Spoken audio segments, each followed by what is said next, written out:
Política, democracia. Política, democracia, política. Olá, povo! Eu sou Emanuel Rosa, professor, estudante, estudioso, curioso e, na maior parte do tempo, pelo menos desde que eu nasci e que eu vivo em sociedade, um ser político. E eu estou aqui com você nessa escola de política para conversar sobre política. Sim, política. Aquele tema que, junto com futebol e com religião, nós não devemos discutir. Igualzinho nos recomendam para não meter a colher em briga de marido e mulher. Talvez porque não seja interessante discutir sobre o circo que é dado ao povo, nem sobre o monopólio da verdade sagrada que nos é vendida, ou sobre os abusos que se comete nas relações internas e sobre quem, como e por quanto são tomadas as decisões que impactam na minha e na sua vida, em todos os aspectos, desde o nascimento até a morte. Se você pergunta sobre a etimologia, o significado da palavra política, como muita coisa nos nossos estudos, nós vamos encontrar a raiz na palavra grega politike, que se referia ao morador da polis, da cidade grega. Sim, de novo, lá e de volta outra vez, retornamos para a Grécia do século IV a.C., onde diversas das ideias e dos conceitos que hoje nos cercam e às vezes nos engolem, foram construídos. E aqui uma reflexão interessante. Evidente que não dá para pensar numa sociedade composta apenas por líderes. Eu acho que isso seria até antinatural. Até se você pensar em relações sociais complexas na natureza, todos aqueles animais que convivem em grupos, eles criam estratos sociais com figuras definidas que comandam, que lideram, e aqueles que são comandados. E não tem problema nenhum essa divisão, E também não tem problema nenhum ocupar o espaço de um comandado, mesmo porque ninguém nasce numa posição de liderança. E é aí que está o ponto muito importante para essa discussão: consciência. Saber de onde se veio, de onde e por que se está no ponto atual e para onde se pretende ir. É por isso que é importante para a gente pensar e falar em política. Porque muito antes dos gregos falarem a respeito disso, você e eu, todos nós, desde os primórdios até hoje em dia, vivemos e fazemos política. E eu não estou falando de politicagem, estou falando de política. Eu estou me referindo àquele complexo de relações instintivas que todos os seres, numa maior ou menor proporção, aprendem desde cedo a praticar para atender às suas necessidades mais básicas. Olha só que interessante. Norberto Bobbio, quando foi falar de política, ele separou 8 páginas no seu dicionário de política para o verbete política. Mas vamos refletir aqui, pensar e analisar um pouquinho. Uma criança recém-nascida, quando ela tem fome, ela não sabe nem o que é fome. Ela ainda não se apropriou desse conceito, da definição de fome. Ela apenas sente e chora. E ela percebe que logo alguém aparece para satisfazer aquela sua necessidade. E com o tempo, ela percebe que aquele mecanismo do choro também funciona para atender outras necessidades. E depois de outro tempo, aquela percepção vai se apurando. Aquele mecanismo do choro, ele também vai servir para satisfazer não apenas necessidades, mas também desejos. Só que chega um momento em que esse mecanismo que era eficaz, ele deixa de produzir os efeitos pretendidos. Ele passa a ser resistido. Então agora esse bebê ele tem necessidades, tem desejos, mas aquela ferramenta básica do choro que era eficaz não funciona mais. Porque as minhas necessidades e os meus desejos acabam se chocando com outros desejos e outras necessidades. Então as relações elas se tornam mais complexas, porque envolvem poder. Poder, né? O que eu posso, o que eu tenho, o que eu devo, e assim vai. Relação de poderes, na verdade, porque nós temos esse complexo de desejos e necessidades, anseios, todos eles se relacionando e se chocando e tentando se contrapor. Nós podemos até pensar no uso da força, que sempre é uma forma muito eficaz de resolução de conflitos, na medida em que ele faz desaparecer a resistência e prevalecer um desejo, um pensamento. O problema do uso da força enquanto ferramenta de resolução de conflitos é que, invariavelmente, uma força sempre vai ser superada por uma força maior. É a vida. É a história.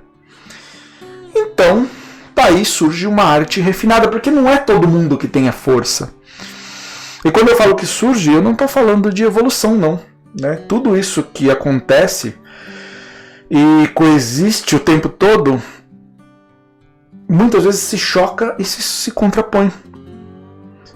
Pense numa arte refinada de negociar, de oferecer aquilo que você tem para alcançar aquilo que você precisa, de uma forma a alcançar um meio termo no qual todos os envolvidos se sentissem, no final de tudo, razoavelmente satisfeitos. Erwin Chemerinsky, professor de Direito da Universidade da Califórnia, discutindo sobre a Constituição dos Estados Unidos, ele apresenta uma ponderação bastante sensível, sobre a Constituição norte-americana. Naquele período da história, havia uma discussão ferrenha sobre o modelo social e econômico vigente naquela sociedade e que tinha como núcleo a situação da escravidão dos negros. Já naquele tempo, e eu estou falando aqui 1700 e tantos, diversas pessoas pensavam, falavam e questionavam sobre a moralidade e a legalidade da manutenção da escravidão. E entre aqueles que redigiram a Constituição estadunidense, norte-americana, havia muitos abolicionistas. A Constituição americana, no artigo 1º, ela declara que os homens são iguais, mas silencia sobre a escravidão. Então, o professor pergunta, bem naquele exercício da dialética socrática, o que era mais importante naquele momento para os pais fundadores, que estavam redigindo aquele texto constitucional? Brigar pela abolição da escravatura ou relevar essa discussão naquele momento para garantir a unidade daquelas 13 colônias que pretendiam ser uma nação? E não dá para falar em justificar a escravidão, porque não dá. Simplesmente não dá sobre nenhum aspecto. Percebe como a coisa fica feia quando você toca num assunto sensível como esse?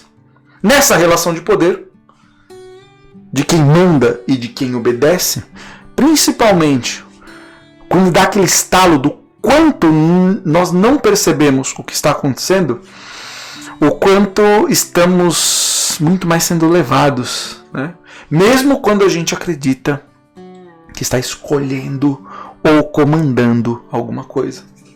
Sim, porque naquele momento histórico, os fundadores dos Estados Unidos optaram por declarar a igualdade entre homens, manter a escravidão, que depois foi derrubada num contexto de uma guerra, com muita argumentação e concessões políticas, o que acabou deixando como marco uma política de segregação institucional que no nível da Constituição dos Estados Unidos só desapareceu na década de 1960 e que perdura, né, de fato, até hoje.